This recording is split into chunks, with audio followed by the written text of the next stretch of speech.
Extra কোনো security লাগবে না, শুধু আমাদেরকে যদি কেউ গুলি করে মেরে ফেলে তাকে যেন ধরে বিচার করা হয়।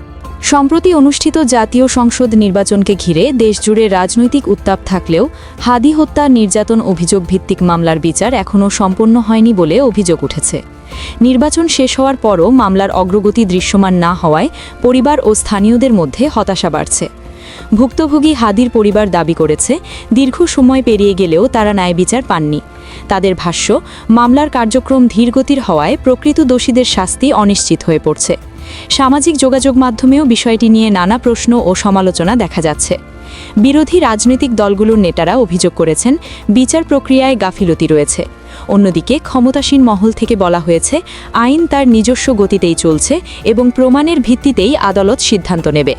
এ অবস্থায় নতুন সরকার হিসেবে বাংলাদেশ জাতীয়তাবাদী দল বিএনপির ওপর দৃষ্টি সবার।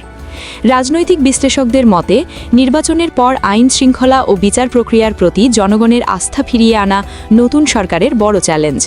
হাদির মামলার দ্রুত ও স্বচ্ছ বিচার নিশ্চিত করতে পারলে সরকার ইতিবাচক বার্তা দিতে পারবে। এখন দেখার বিষয়, বিএনপি সরকার আদৌ কি পারবে হাদির বিচার সম্পন্ন করে ন্যায় বিচার প্রতিষ্ঠা করতে?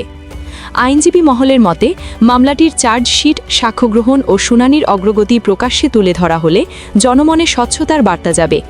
মানবাধিকার কর্মীরাও বলছেন, রাজনৈতিক প্রভাবমুক্ত থেকে দ্রুত বিচার সম্পন্ন করাই এখন সবচেয়ে জরুরি। এই পরিস্থিতিতে বাংলাদেশ জাতীয়তাবাদী দল বিএনপি নেতৃত্বাধীন সরকারের জন্য এটি কেবল একটি মামলার বিষয় নয়, বরং আইনের শাসন ও জবাবদিহিতা প্রতিষ্ঠার একটি বড় পরীক্ষা হিসেবে দেখা হচ্ছে।